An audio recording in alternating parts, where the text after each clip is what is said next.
Kalau motivasinya uang, justru saya pertama masuk di dunia radio ini malah ini saya khawatir tentang uang. Oke. Dan tidak bisa mencukupi. Bersama Tuhan itu yang paling berat itu waktu apa, Pak? Maksudnya kok berat banget untuk ikut Tuhan gitu loh. Selamat datang di podcast Gideon Yustianto. Silakan masuk. Gimana rasanya duduk di meja ini akhirnya deg-degan panas ya. Dia tadi nanya gitu, ngomongin apa? Enakin aja.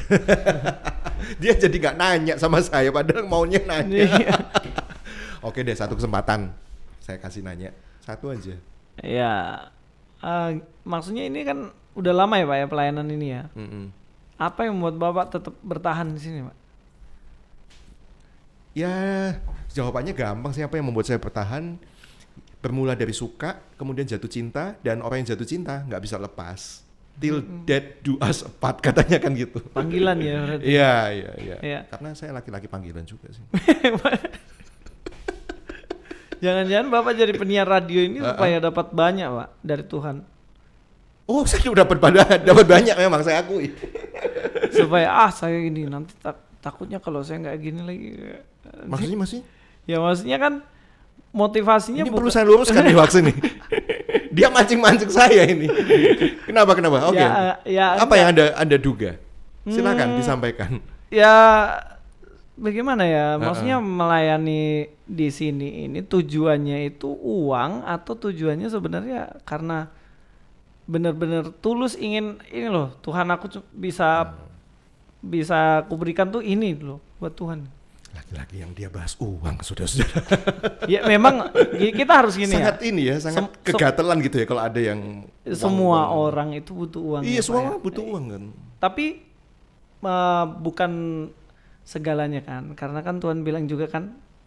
Segalanya butuh uang sih tuh. Segalanya butuh uang, tapi bukan itu tujuan kan. Oke, saya jawab ya. Kalau motivasinya uang, justru saya pertama masuk di dunia radio ini malah ini saya khawatir tentang uang. Dan tidak bisa mencukupi. Bagaimana mungkin saya waktu itu punya pekerjaan tetap yang nilainya jauh berpuluh-puluh kali lipat. Kemudian saya harus ditarik ke sini dan semakin ke sini saya itu semakin makan tabungan waktu itu gitu. Oh, jadi dulu banyak duit ya? Iya. Terus ditinggalin tuh. Dengan berat hati sih. Berat hati. Tapi senang sampai sekarang. Dulunya nggak senang sih. Sekarang gimana? Sekarang seneng dong. Seneng banget ya sampai gak mau tinggalin ini ya? Gak mau. Saking cintanya. Udah kadung kaya. Oh gitu ya? Enggak. Kaya apa ini? Kaya dong, diperkaya dalam iman dong. Oke, hal menarik apa Pak? Selama podcast nih udah banyak kan Pak ya? Iya udah banyak. Banyak ya? Enggak banyak sebanyak Anda lah, Anda lebih banyak. Aku gak pernah podcast loh. Lebih banyak. Gak pernah wawancara orang. Terus? Nah, kira-kira apa yang paling berkesan Pak waktu selama ini wawancara gitu yang menurut Bapak paling berkesan lah gitu. Paling berkesan? Ya sama lu. Kenapa? Mendatangkan banyak viewer. Oh iya kan? Iya gak bisa. Oh gitu ya? Saya diajak basa-basi, langsung the point jawabnya. Oh gitu. Makanya ada repeat order. Saya datangkan langsung dari Amerika ke sini. Iya. Itu paling mahal loh. Mahal Pak. Paling mahal. Tiketnya aja aduh. Bisa makan 3-4 bulan. Ya. Udah aku jawab kan? Ya. Belum puas. Terus yang paling enggak ini Pak? Enggak apa? Ya kan tadi paling berkesan, yang paling enggak berkesan. Maksudnya yang paling ngeselin gitu ada enggak?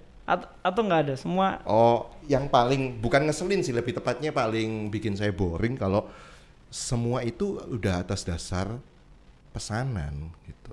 Pesanan ini apa maksudnya? Ada pesan sponsor. Ada, memang ada ya kayak ada. Gitu? Maksudnya pesanan itu apa?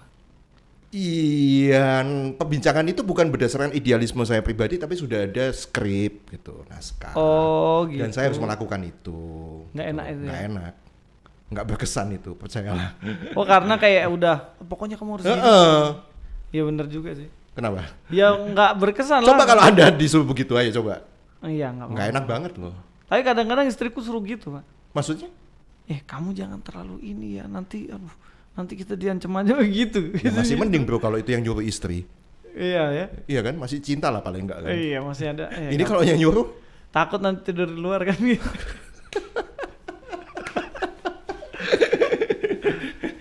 Ya jadi maksudnya itu sih. Jadi kita kan insan-insan media, insan-insan seni itu kan juga punya idealisme ya gitu loh.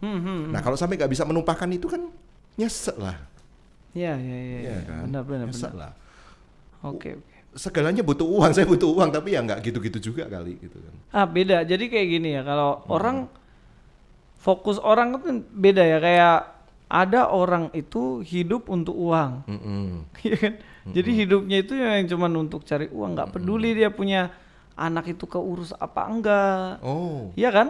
Istrinya keurus apa enggak. Itu yang penting aku kejar uang kan gitu. Itu kan namanya hamba uang, Mbak. Tapi orang yang memang butuh uang kan nggak gitu-gitu amat ya. Kalau ada nikmatin gitu kan, nggak ada yang ngenes tapi. Nggak ada yang ngenes ya wajar gitu loh.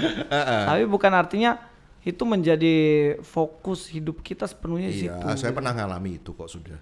Pernah ngalami lah. Jadi ya apalagi gitu yang mesti ditakutkan gitu. Ya, tapi ada sih selalu apa ya?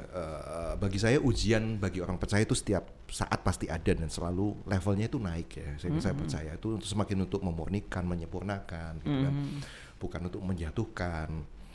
Dan itu yang saya alami gitu ya. Hari ini saya mungkin sok strong gitu dalam iman, tapi belum tentu juga sih. Next gak ada yang jamin loh. Iya, karena kan perjuangan kita masih panjang, Mbak. Betul, ya kan? Betul. Hanya anugerah Tuhan lah yang membuat kita itu tetap bertahan hari ini. Saya percaya itu. Jadi semua ya karena anugerah lah ya. Iya, benar. Nah, gini, Pak. Saya mau tanya lagi nih, penasaran nih. Boleh. Kan mau pulang ke Amerika kan? Dalam hidup ini ya pengalaman hidup ya, contohnya kayak bersama Tuhan itu yang paling berat itu waktu apa, Pak? Maksudnya berat banget untuk ikut Tuhan gitu loh. Pernah nggak ada pengalaman kayak gitu?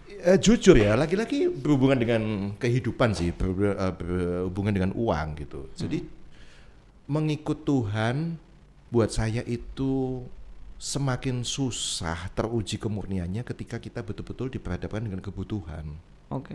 Ya kan? Karena apa? Mungkin dengan kebutuhan itu akhirnya kita bisa kompromi dengan keadaan yang walaupun itu kadang-kadang bertentangan dengan iman gitu. Misalnya nih saya kepepet nih dengan kebutuhan ya.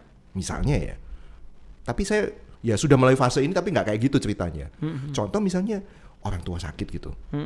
Ini saya bisa kasih kamu, tapi kamu ada catatannya gitu. Nah itu nggak enak banget kan.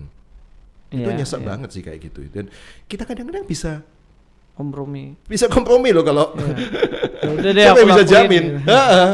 Kan alasannya kan demi orang tua. Bisa muncul pembenaran kayak gitu kan. Iya. Mungkin aku juga kalau di posisi itu juga berat juga. Nah, Anda misalnya istri gitu misalnya, ya kan. Disitulah kadang-kadang paling beratnya sih. Iya. Karena kita kita masih punya hati perasaan gitu ya. Ini pedang itu bermata dua. Iya. Bisa kena ke kita juga kan. Tapi terlalu berat juga kalau pedang itu kena ke orang yang kita cintai kan. Gitu. Intinya kayak gitulah. Iya. Bahasa saya agak susah ya dipahami.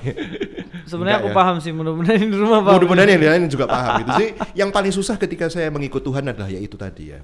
Lagi kompromi dengan keadaan. Berapa banyak orang yang sudah tidak bertahan dengan iman karena ya demi jabatan, demi pangkat, demi kekayaan gitu kan. Itu kan memang tantangan yang berat banget. Itu tantangan dari masa ke masa. Saya aja nih Pak, kadang-kadang tantanganku tuh hal sepele. Kalau itu kan berat banget kan. Aku tuh sepele Pak, kayak contohnya mau pelayanan. Diperhadapkan sama misalnya jam 4 pelayanan. Jam 4 ada futsal Pak. Waduh. Itu perjuangan banget tuh. Aduh, saya mau pergi pelayanan atau ada pertandingan apa gitu ya kan. Iya kan kalau mungkin nonton liga apa kayak gitu. Iya kan kayak misalnya itu kan hal-hal berat lah. Itu bisa buat kita ini kayak nyindir saya gitu ya. Ternyata saya juga kadang-kadang juga hal sepele itu juga berat sih. Kok saya muluk-muluk yang ngomong kayak gitu. Iya memang. Iya. Perjuangan kayak gitu terus kan. Iya. Dan bahkan ya aku pernah gagal juga Pak dalam itu. Artinya ya udah kayak ya udahlah, pelayanan nanti kundur lah. Kita kok bisa ya diundur? Bisa, kayak misalnya kayak kita komsel contohnya kan. Komsel kan kayak misalnya komsel kan jadwalnya kan terserah leader kan. Betul. Terserah saya mau hari Senin, Selasa dan lain-lain. Nah, alasan aja. Kayaknya nih saya ada halangan jadi bisa diundur besok kah? Padahal mau pergi futsal kan. Kayak gitu kan jatuh juga kan. Ternyata ya seorang apologet yang kelihatannya garang ternyata dia juga bisa gagal, Iya dong. Kita ini manusia berdosa yang butuh juru selamat. Gagal terus. Iya dong. Ya dalam kelemahan gitu, kita. Betul. Tapi dalam kelemahan dan kegagalan itu kan kita akhirnya sadar bahwa kita butuh juru selamat nolong kita. Bukan butuh transferan dari jemaat kan gitu. Lagi-lagi kok kamu itu arti ke situ. Iya, kita butuh juru selamat, harus kita sadari. Injil nih Pak, aku paling kesal sama pendeta-pendeta sekarang tuh. Yang Injil itu udah dirubah maknanya. Menjadi? Gitu.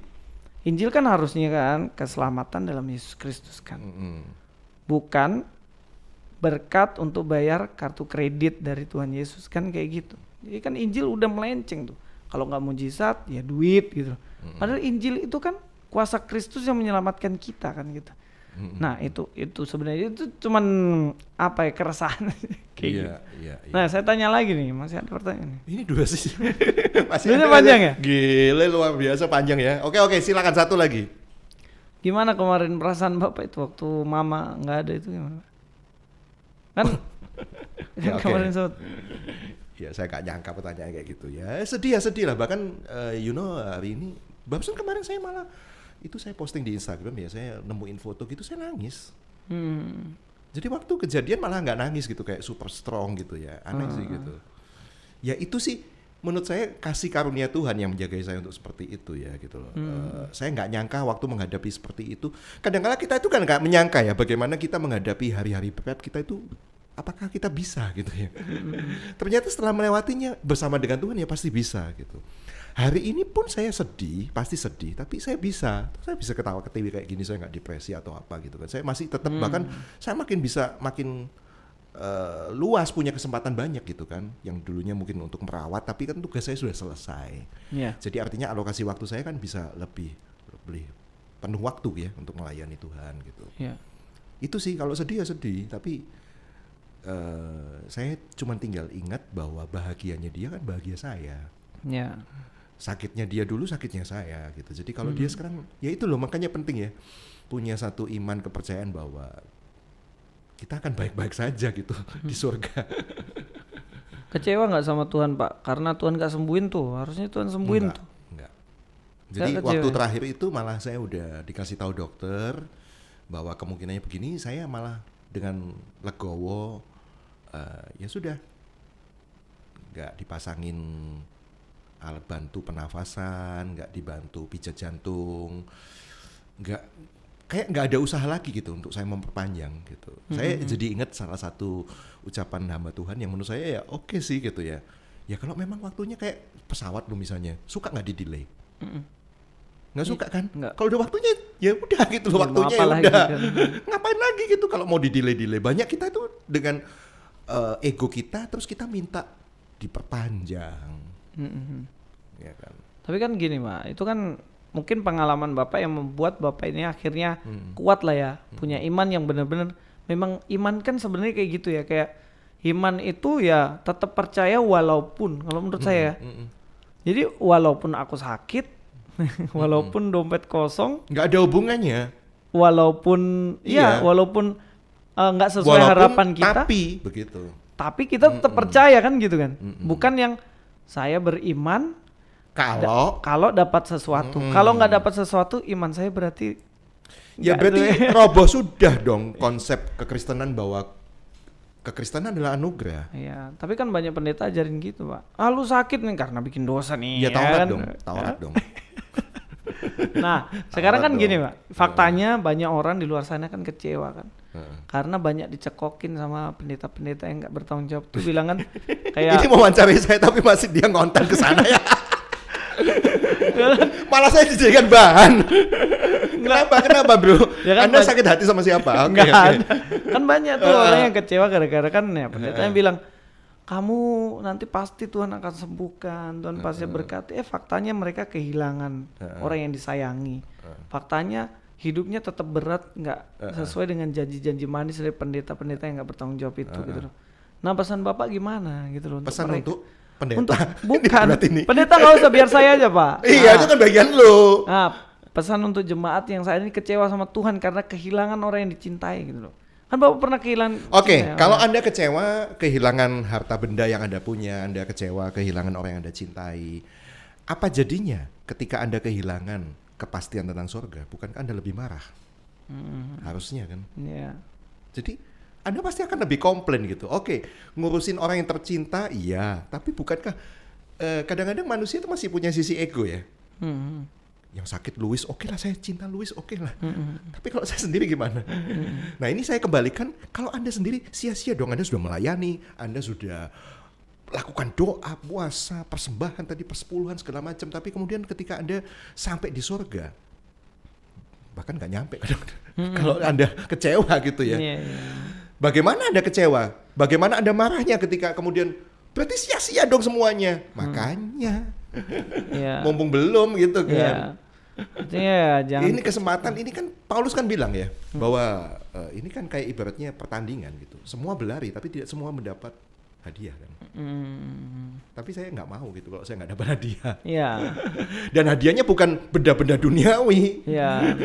Mahkota lah ya. Mahkota gitu. Ini saya udah botak loh, Louis. Sama aku juga. Kalau sampai di surga saya botak lagi gimana? Nasib gitu ya, seumur hidup botak gitu. Polosan loh. Ya memang itu ya. Itu sih yang menjadi apa ya, semangat buat saya, keteguhan hati saya untuk terus melangkah itu sih. Iya, luar biasa sekali. Karena kita melakukan semuanya kayak beli asuransi ya. Asuransi itu kan kita beli bukan untuk hari ini kan. Ya. Kan ada yang kecewa protes, loh kan memang kita belinya untuk nanti. Untuk nanti ya. Kita lakukan semua ini kan bukan untuk demi hari ini kan. Iya. Apa hubungannya dengan hari ini kamu sakit? Apa hubungannya dengan hari ini kamu nggak punya uang? Apa hubungannya ketika kamu hari ini nggak punya jabatan? Nggak ada hubungannya kan? Iya. Makanya saya gini Pak. Ya saya luar biasa terberkati ya. Artinya luar biasa dari pengalaman hidup Bapak kan. Artinya sudah melayani Tuhan sungguh-sungguh di radio, yang bahkan berjuang untuk ini, melayani di saat orang lain udah kemana gitu loh, bahwa tetap mempertahankan radio ini kan dengan luar biasa. Tapi tiba-tiba orang yang dicintai udah nggak ada kan, harusnya kecewa, tapi Bapak kan nggak kecewa gitu loh sama Tuhan. Ya udah Tuhan ini milikmu gitu kan, ya udah ambil aja. Sama kayak tidak semudah itu sih. Iya benar. Nggak segampang. Saya pernah melewati fase kecewa itu pernah juga. Iya, tapi artinya pada akhirnya menyadari bahwa ya udah ini kan. Iya. Everything ini kan ya punyanya. Iya, semuanya punya Tuhan. Bahkan nanti satu saat kan saya pulang nggak bawa apa-apa juga itu kan perjalanan iman yang nggak semua orang alami toh, Pak. Makanya saya itu kan ngefan banget lah sama Ayub ya. Semuanya oke lah, tapi Ayub itu kayak merepresentasi banget gitu. Ya, perjalanan iman yang luar biasa. Iya. Ada subscriberku, Pak. Subscriberku itu dia punya anak kembar. Anak kembar dan kemudian dia rawat banget tuh. Dia rawat banget kemudian meninggal. Padahal tapi dia luar biasa, dia kuat, dia kecewa, sempat kecewa, tapi pada akhirnya dia mencapai satu titik, ya Tuhan ini milikmu gitu loh, ya udah gitu. Itu memang dinamika yang saya rasa setiap orang pasti akan melaluinya benar. Gitu ya. Jadi, tapi bagaimana respon kita gitu kan? Akhirnya dia naik lagi kan. Untuk mencapai titik ini yang nggak boleh dirusak nih sama Tuhan nih. Di titik mana? Ketika ada jemaatnya udah melalui fase kecewa dan kemudian dia balik nih, punya iman, ya udah semuanya ini milik Tuhan. Terus dibuat begini lagi dengan konsep-konsep tukar menukar tadi itu ya. Iya, akhirnya kecewa lagi kan. Maksudnya ya kayak gitu sih. Ujung-ujungnya karena tetap ya. Karena Paulus juga maaf ya pemirsa. Maaf. Ya. Kayak Paulus juga itu kan, dia kan punya sakit 3 kali minta sembuh Tuhan. Tapi Tuhan bilang cukuplah sudah kasih karunia kepadamu. Kasih karunia itu apa Pak? Keselamatan kan? Betul. Cukuplah keselamatan buat kamu. Jadi walaupun pohon ara tidak berbuah, walaupun padi itu ya nggak berbuah, dalam Tuhan. Mangga juga nggak berbuah, rambutan nggak berbuah ya. Rekening nggak cair, AdSense ya kan gimana? Bersyukur kan? Yakin. Iya. Aku pernah dihack loh Pak. Pernah dihack aja bingung. Iya, bingung balikin karena kontenku hilang kan, takutku itu. Bukan karena nggak dapat AdSense lagi. Nggak juga. Oh yakin. Nggak juga Pak. Karena kan ini malah jadi merembet loh kemana-mana. Karena kan hidupku juga nggak dari itu kan. Tapi kan lumayan juga ada dari situ lumayan, kan. Makanya. Lumayan untuk tabungan, lumayan. Ya, tapi kalau nggak ada itu pun saya masih hidup kan gitu. Nah, karena apa namanya? walaupun segala sesuatunya nggak ada ya tetap bagian kita ya cuman Tuhan gitu. Toh pada akhir dulu juga saya ngonten 2 tahun ini nggak ada AdSense Pak.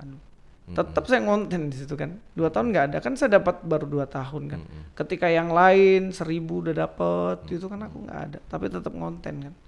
Jadi sebenarnya ngonten itu bukan karena itu. Paling aku takut waktu itu kena hack, takutku tuh orang upload menyalahgunakan orang upload video dipikir saya ngupload dan kemudian saya yang kena kan. Itu yang saya paling takuti sampai nggak bisa tidur beneran. Nggak bisa tidur saya 2 hari. Tapi untung lo balik itu ya. Susah lo itu mestinya. Saya sampai pikir sama istri, aduh gimana ya kalau sampai ini disalahgunakan punyaku, tiba-tiba ya ketangkep dan lain-lain kan ya aduh. Itu yang paling saya takuti sebenarnya. Itu sih ngeri sedapnya di situ. Sampai aku bilang kemana-mana tolonglah untuk dibalikin ya, puji Tuhan balik. Oh saya pikir takut kehilangan pendapatan sekian gitu kan, udah lumayan ya. Kita kan berkat banyak dari yang lain kan banyak. Iya kan? Banyak ya, luar biasa. Ya berkat tiba-tiba telepon ini ya kan itu berkat juga tuh. Ya.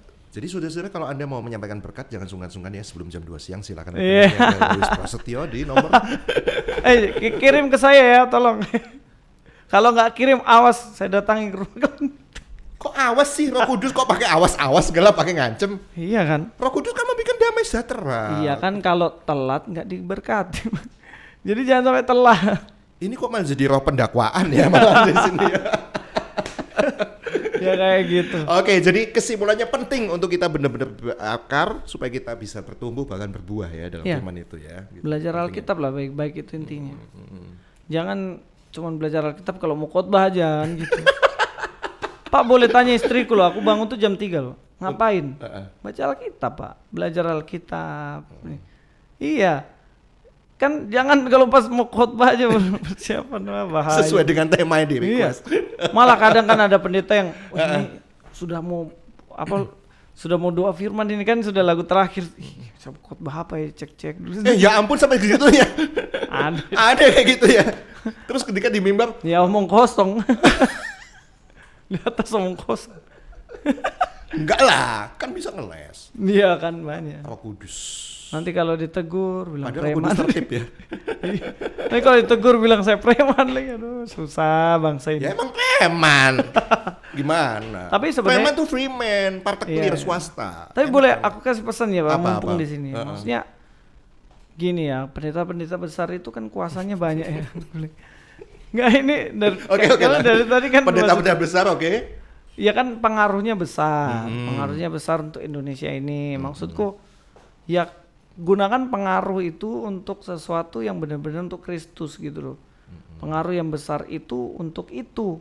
Tapi jangan gitu loh, ada juga yang besar juga memberikan pengaruh dampak positif dan banyak.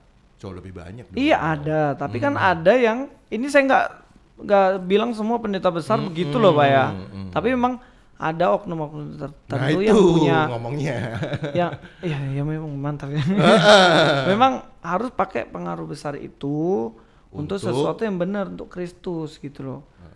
Arahkanlah umatmu yang besar itu kepada Kristus, hanya kepada Kristus saja gitu loh. Jangan pengaruh besar digunakan untuk sesuatu yang justru melenceng kan kayak gitu kan. Kan kasihan jemaat yang benar-benar mau cari Tuhan, akhirnya yang dicari bukan Tuhannya, yang dicari yang berkatnya gitu loh, yang dicari tuh mujizatnya gitu, yang cari harus Tuhannya dong gitu loh. Kalau yang cari gitu di gunung-gunung kan ada ya? Tuyul juga dipelihara itu. Tuyul, pasang togel gitu. Gampang. Oke Luis, thank you banget. Kayaknya waktu Anda untuk cepat-cepat untuk ini ya. Ke pesawat untuk menuju ke Amerika. Amerika. Thank you banget, ini obrolan seru. Sampai ketemu lagi dan terus berkarya di konten-konten berikutnya ya. Ya, terima kasih. Terima kasih sudah menyimak podcast Gideon Yusdianto. Subscribe di channel Batra Yuda FM.